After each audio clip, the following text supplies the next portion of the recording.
This is Ramona Quimby, age 8, Chapter 1, Part 2. Good morning. I am Mrs. Hannah, your bus aide, said a woman sitting behind the driver. Take the first empty seats toward the back. Ramona and Howie took window seats on opposite sides of the bus, which had a reassuring new smell.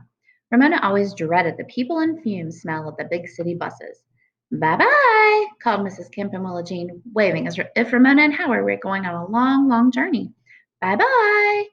Howie pretended not to know them. As soon as the bus pulled away from the curb, Ramona felt someone kick the back of her seat.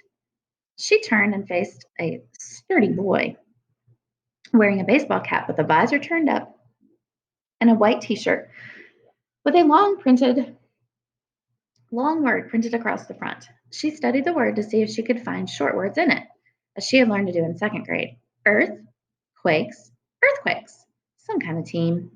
Yes, he looked like the sort of boy whose father would take him to ball games. He did not have a lunchbox, which meant he was going to buy lunch in the cafeteria. So let's do a quick character check. So we've got Ramona. We've got Ramona and Howie are in third grade. Look, third grade. Willa Jean is 4 years old. Beezus, who is also Beatrice. Beatrice is a real name. Beezus is a nickname. Is going into junior high, which means like seventh grade. And then now we have this boy. A grown-up would not call him a purple cootie. Ramona faced front without speaking. This boy was not going to spoil her first day in third grade. Thump, thump, thump, against the back of Ramona's seat. The bus stopped for other children, some excited and some anxious. Still, the kicking continued. Ramona ignored it as the bus passed her former school. Good old Glenwood, she thought, as if she had gone there a long, long time ago. All right, Danny, said the bus aide to the kicking boy. As long as I'm riding shotgun on this bus, we won't have any kicking of the seats. Understand? Ramona smiled to herself, mutter an answer. How funny. The bus aide saying she was riding shotgun as if she were guarding a shipment of gold on a stagecoach instead of making children behave on a little yellow school bus. Ramona pretended she was riding a stagecoach, pursued by robbers until she discovered her eraser, her beautiful pink eraser, was missing.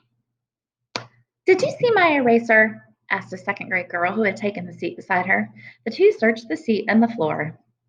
No eraser. What do you think happened to the eraser, guys? Ramona felt a tap on her shoulder and turned. Was it a pink eraser? Asked the boy in the baseball cap. Yes. Ramona was ready to forgive him for taking her seat. Have you seen it? Nope. The boy grinned as he jerked down the visor of his baseball cap. That grin was too much for Ramona. Liar, she said with her most ferocious glare, and faced front once more, angry at the loss of her new eraser, angry with herself for dropping so the boy could find it. Purple cootie, she thought, and hoped the cafeteria would serve him fish portions, and those canned green beans with strings left on them, and apple wedges, the soft, mushy kind with tough skins for dessert. The bus stopped at Cedarhurst, Ramona's new school, a two-story red brick building, very much like her old school. As the children hopped out of the bus, Ramona felt a little thrill of triumph. She had not been carsick. She now discovered she felt as if she had grown even more than her feet. Third graders were the biggest people, except teachers, of course, at this school.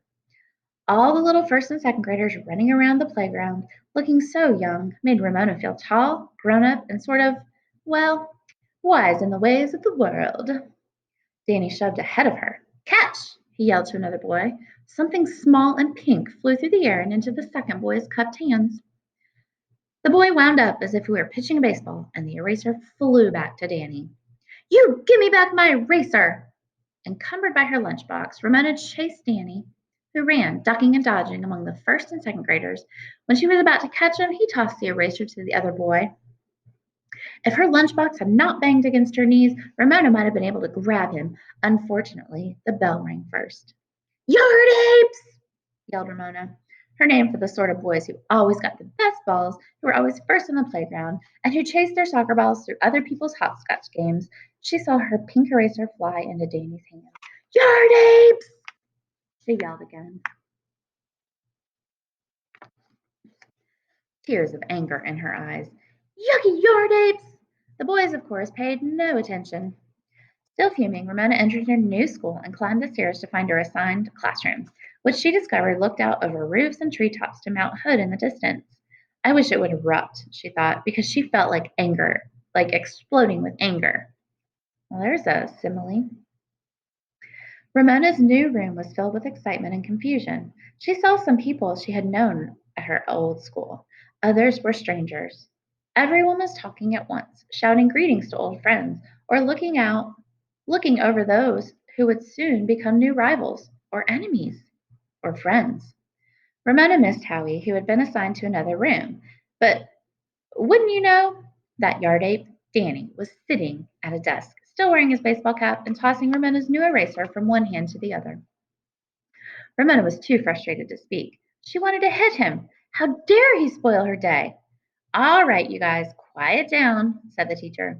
Ramona was startled to hear her class called you guys. Most teachers she had known would say something like, I feel like I'm talking very loud. Is it because the room is noisy?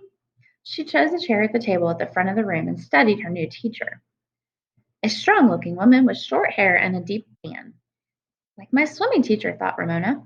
My name is Mrs. Whaley, said the teacher as she printed her name on the blackboard. Whaley. I'm a whale with a Y for a tail. She laughed, and so did her class. Then the whale with a Y for a tail handed Ramona some slips of paper. Please pass these out, she directed. We need some name tags until I get to know you. Ramona did as she was told, and as she walked among the desks, she discovered her new sandals squeaked. Squeak, squeak, squeak. Ramona giggled, and so did the rest of her class. Squeak, squeak, squeak. Ramona went up one aisle and down the other. The last person she gave a slip to was the boy from the bus, who was still wearing his baseball cap. You give me back my eraser, you yard ape, she whispered. Try and get it, Bigfoot. He whispered back with a grin. Ramona stared at her feet. Bigfoot? Bigfoot was a hairy creature 10 feet tall who was supposed to leave huge footprints in the mountain snows of southern Oregon. Some people thought they had seen Bigfoot slipping through the forest, but no one had ever been able to prove he really existed. Bigfoot indeed. Ramona's feet had grown, but they were not huge. She was not going to let him get away with this insult. Superfoot to you, yard ape, she said right out loud, realizing too late that she had given herself a new nickname. To her astonishment, Yardape pulled her eraser out of his pocket and handed it to her with a grin. Well, with her nose in the air, Ramona squeaked back to her seat. She felt so triumphant that she returned the longest way around and bent her feet as much as she could to make the loudest possible squeaks. She had done the right thing. She had not let Yardape upset her by calling her Bigfoot, and now she had her eraser in her hand. He would probably call her Superfoot forever, but she did not care. Superfoot was a name she had given herself. That made all the difference. She had won. Ramona was aware that she was squeaking in the midst of an unusual silence. She stopped mid-squeak when she saw her new teacher watching her with a little smile. The class was watching the teacher. We all know you have musical shoes, said Mrs. Whaley. Of course, the class laughed. By walking with stiff legs and not bending her feet, Ramona reached her seat without squeaking at all. She did not know what to think. At first, she thought Mrs. Whaley's remark was a reprimand, but then maybe her teacher was just trying to be funny. She couldn't tell about grown-ups sometimes. Ramona finally decided that any teacher who would let Yard Ape wear his baseball cap in the classroom wasn't really fussy about squeaking shoes. Ramona bent over her paper and wrote slowly and carefully in cursive, Ramona Quimby, age 8. She admired the look of what she had written, and she was happy. She liked feeling tall in her new school. Or was pretty sure she liked her non-fussy teacher, Yard Ape. Well, he was a problem, but so far she had not let him get the best of her for keeps. Besides, although she might never admit it to anyone, now that she had her eraser back, she liked him. Sort of. Maybe she enjoyed a challenge. Ramona began to draw a fancy border, all scallops and curlicues around her name. She was happy, too, because her family had been happy that morning and because she was big enough for her family to depend on. If only she could do something about Willa Jane. All right, so I want you guys, that's the end of chapter 1. I want you guys to have a conversation with somebody at your house about character traits of all these people. Because we've got, now I forgot the boy's name. What was his name? Oh no. Well, we've got Mrs. Whaley. We've got the sturdy boy. Oh dear, I forgot his name. I'm so bad. Danny. Sorry, Danny. So, talk about character traits. Ramona, we don't know much about Beezus yet, or really mom and dad a whole lot. We've heard about Willa Jean, Ramona. We don't know much about Howie, but we have heard about Danny. So, I want you guys to talk about character traits, and then I want you to also think about how the author has written this book. Is it cause and effect? Is it description? Is the author trying to get us to visualize, or are we gathering information? And then there was one other thing. I don't remember. Oh, start your thinking about your story map or your story mountain for your plot.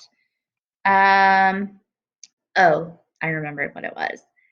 Why is Danny fussy? What's going on with him? We're gonna have to find out and dig to the bottom of that and see if we can figure it out.